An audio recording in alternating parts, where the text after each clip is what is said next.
Yaoundé, la capitale de la République du Cameroun, accueille du 29 au 30 août la 50e session du Conseil des ministres des Affaires étrangères de l'Organisation de la coopération islamique. Cette 50e session du Conseil des ministres de l'OCI, placée sous le thème Développement des infrastructures de transport et de communication intra-OCI, instrument majeur de lutte contre la pauvreté et l'insécurité, rassemble des représentants des pays membres pour discuter des questions cruciales qui touchent le développement économique et social des nations. La cérémonie d'ouverture a été marquée par la passation des charges entre le président du Conseil des ministres sortant, le ministre des Affaires étrangères de la Mauritanie, Mohamed Salim Ould Marzouk, et le président entrant, Mbela Logène, ministre des Affaires étrangères du Cameroun, pays hôte. Pour nous permettre d'échanger, de partager nos expériences et de dresser la liste possible de solutions.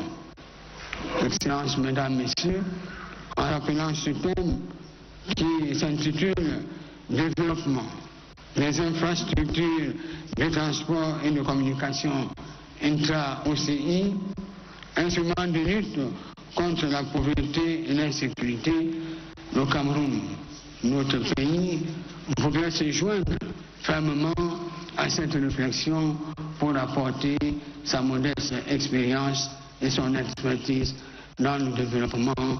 Les discussions s'annoncent riches et déterminantes pour l'avenir des relations intra-étatiques au sein de l'OCI, avec un accent particulier sur l'amélioration des infrastructures considérées comme cruciales pour le progrès et la stabilité des pays membres.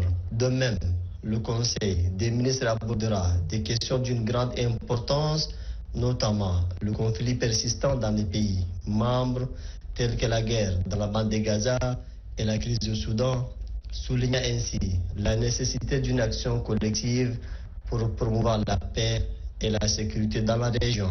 Nous devons conjuguer nos efforts communs pour assurer la mise en œuvre des résolutions du Conseil de sécurité et de l'Assemblée générale des Nations unies, ainsi que des mesures dictées par la justice internationale qui appelle à un cessez-le-feu immédiat et global et à un succès garanti des aides humanitaires à toute la bande de Gaza de manière suffisante et durable. Dans son allocution à cette occasion, le ministre d'État, ministre des Affaires étrangères, Abdirahmane Kouramalla, a souligné l'importance vitale des infrastructures pour le commerce et l'intégration régionale. Le thème de cette session, centré sur le développement des infrastructures de transport et de communication au sein de l'OCI, est d'une importance cruciale. Ces infrastructures sont des leviers essentiels pour stimuler le commerce et favoriser l'intégration régionale. Nous nous réunissons aujourd'hui à un moment critique pour notre monde et les défis qui nous entourent. Le chef de la diplomatie tchadienne a également abordé des enjeux géopolitiques majeurs, notamment la guerre au Soudan voisin. Le monde fait également face à une autre crise humanitaire majeure, celle qui découle du conflit au Soudan. Cette guerre fratricide a engendré une situation humanitaire sans précédent dans la région. Les souffrances infligées aux populations civiles sont inacceptables et il est impératif que ce conflit trouve une solution durable.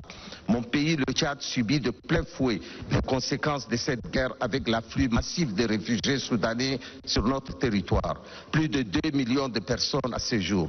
Nous appelons de toutes nos forces à un cessez-le-feu immédiat et à l'ouverture des négociations sincères entre parties belligérantes pour mettre fin à cette tragédie.